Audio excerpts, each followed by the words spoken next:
I love strong women. That's a classic Piper quote from T4G 2008 in a panel discussion, and it was not the only famous Piper quote from the conference either. In your message there, you said Bethlehem is a church teeming with strong women and something about polygamy or something. I forget all the details now. Okay, so explain this, Pastor John, because strength is often considered to be a masculine trait. Of course, the Proverbs 31 woman has strong arms, verse 17. So how would you define strong feminine womanhood? Yes, good question. And if I were a polygamist, that's the kind of woman I'd want, or the kind of women I'd want. I've got one. She's great. She's strong, and I don't want any more. She's just perfect. Now, here's what I mean, and I really do mean it. I feel very strongly about the strength of women. In Proverbs 31, it's not just her arms that are strong. Verse 25, strength and dignity are her clothing. She laughs at the time to come. That's got to be one of my favorite verses in all the Bible. A woman laughing at the time to come is not a woman who is looking at her biceps and getting encouragement. She's looking at her God and getting encouragement, because the time to come is a time of trouble. It's a time of unknown.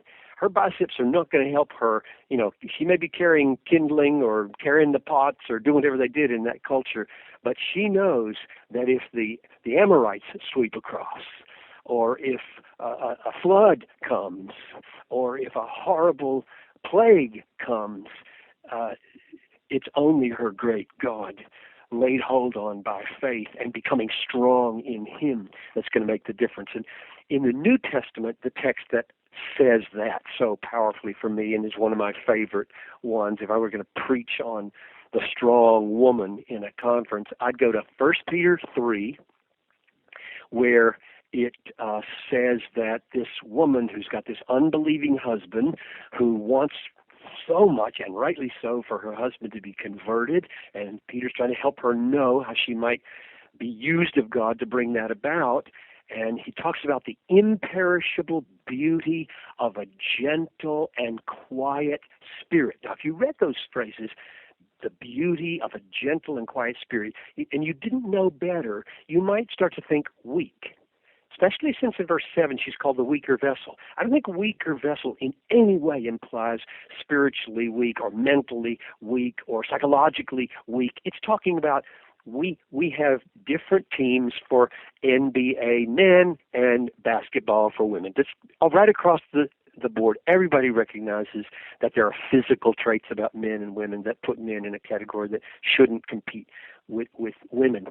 But here in chapter 3, verse whatever it is, 5 or so, the strength of that gentle and quiet spirit is described this way: holy women who hoped in God used to adorn themselves that way, and you are her children, you women, if you do good and do not fear anything that is frightening. Now, that takes you back to laughing at the future, right? You got the woman in Proverbs who's laughing at the time to come, and here in verse 6 of 1 Peter 3, you've got the woman who is not fearing anything that is frightening. Now, that is what I mean by the strong woman. I mean a woman who can lose a child, lose a husband, lose her health, face a family crisis, see the world becoming anti-Christian all around her, and wonder about raising children in this world. Women who go to a dangerous place on the mission field. Women who return good for evil over and over again. Women who get up 1,000 times with a sick or disabled child at night. All of it in the strength that God supplies, because God is her hope. God is her rock. That's what I mean. And frankly, I should really make clear, Tony, I know you know this, there's a difference between a strong woman, strong in her womanhood, and a woman who's trying to be a man and thus trying to be strong. And the movies, I hardly go to any movies because of all kinds of reasons, but I see enough clips on the internet, and it looks to me like women are constantly being portrayed not as strong women, but as imitation men. And it's absolutely hopeless. They're killing as many as men. They're fighting. They're kicking as many as men. They're punching and doing everything to show that there is no difference in that kind of strength. Frankly, I think that's hopeless for women. It's going to backfire in the long run. They do not want to tangle. A wife and a husband don't want to get into a sparring match. It should never, ever, ever come to that. So a truly strong woman is not a desperate want-to-be-a-man woman.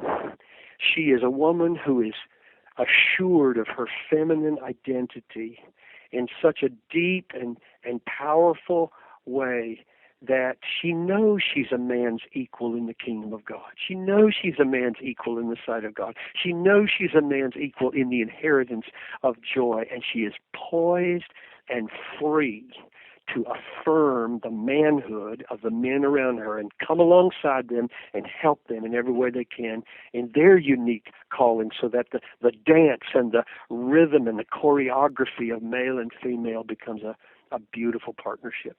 Beautiful picture. Thank you, Pastor John, and thank you for listening to this podcast. Please email your questions to us at askpastorjohn@desiringgod.org.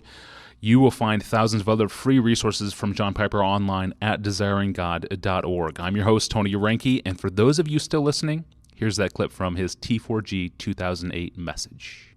Where is the Joab today? Where are the women? The single women and the married women and the pastors' wives who say with Esther when Mordecai came to her and said, "You gotta do this because your people are perishing." And she says, "Tell him to fast, and I will go into the king, though it is against the law. And if I perish, I perish." Where are those women? Our church is crawling with them. I love them. I like to marry all of them.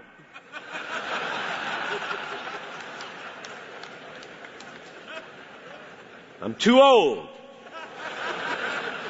And I'm married. And I married one of them.